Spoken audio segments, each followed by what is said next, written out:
我今天要讲的是制鞋，因为大家对制作鞋子应该是很陌生哈。我从小的时候，应该说打从娘胎我就开始有接触到鞋子，因为我妈妈在小姐的时候就已经开始在鞋厂工作。最后，因为是我们的那个公司呢，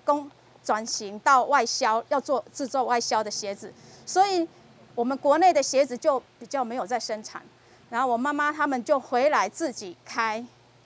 鞋厂。那我们家的鞋厂呢，就有点家族企业。我姨丈他就会去招标，好，再来我姨妈她会做样本，这个就是样本。再来就是鞋底，鞋底就是把它做成型的鞋底，然后还要再一个压合，好压合，然后还有车，我们的那个鞋子旁边这个都会有压线，这样子跟我们的鞋面跟我们的鞋底这样子车起来的话会比较坚固，好再来就是整理，好。那我先来讲，我小时候呢，从我们开始做的时候，我们接单大部分都是接学校的单，然后我在小的高中的时候，我们的学校也有卖，就是有学生鞋，结果呢，我就因为就是怕说我的鞋子形状跟学校的不一样，我又去跟学校买了一双，我觉得我们家做鞋子，我干嘛还去跟学校买了一双？那时候学校一双是370左右，350、370那里。那我们家鞋子一双差不多才卖170块，好，然后多了1倍的价钱。大部分都制作学生鞋，然后所以我们在寒假跟暑假的时候特别的忙，因为我们接单的话不止一间学校，有时候接了5、6所学校。然后我们今天就会做，这所学校他们要做什么样的鞋型，我们就今天就大家都做这个。那我记得我妈妈如果说在下暑假的时候，一车就一天，大部分平常时做30双的话，大概下午3、4点就可以结束。如果在寒暑假的时候，就可能有时候要接一天都要做到120双。那120双的时候就做到很晚很晚。我白天我要上班，我上班的点也是我妈妈以前那间公司，我在那边当会计，然后下班回来还要帮忙做到有时候凌晨3、4点还在做，然后那时候你就会发现，我妈妈就会发现，到了差不多1、2点的时候我就不见了，又跑去睡觉了，因为我真的太累，我隔天我还要起来上班，所以我就睡到早上起来，要上班前赶快洗个澡，因为那一阵子就有时候就会真的累到没办法洗澡，就早上起来洗。好，那我现在来讲，我们鞋子刚开始要先先打样本，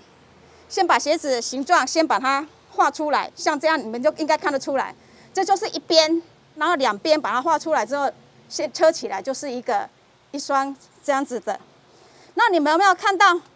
它里面有打薄？有没有颜色比较浅？这个就是用一个机器把它打薄，因为这样子我们才好车，不然你2片真的太厚了，你要把它车起来很厚，所以我们会先把在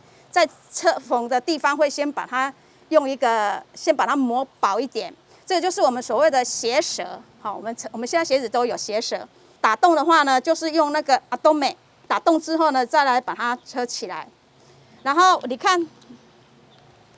它这个鞋子后面。它有一块这个为什么有这一块？这是我们要用我们的特凹跟特剪。其实我前面还要有一块，它这一双是没有做的，它前面还要有一块粘那个夹本，你们应该知道夹本粘了之后，把它放在里面，塞在里面，然后干就开始开始冰不然你等它干了的话就硬掉了，你就没办法了。我把这个当做这个是中底好了。把它逼起来，然后用钉子钉一钉，先4个角，1个、2个、3个、4个，先把它固定好，钉子先把它钉起来。我们就用这样子这样子把它整个鞋子，那前面呢就会很像在包水饺一样，你得爱 Q 紧前面，因为你的边边的话，这个弧度一定要有一个，就是要像水饺一样这样子 Q 紧。那个完成了之后呢，我们再用这一支刀子把它 Q 紧的时候再来烤掉挂掉，鞋后也一样，之后再来磨，不然你没有磨的话，这个皮你要上胶它不会粘，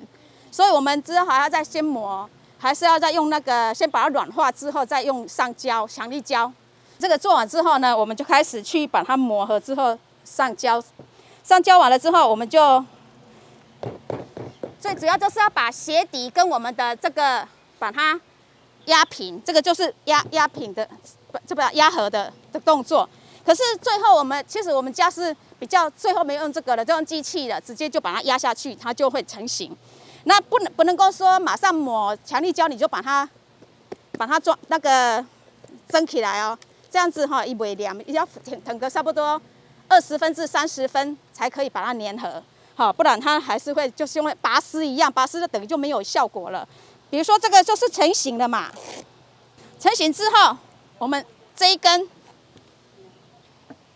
就这样穿过去，拔起来，好，就是这个楦头呢，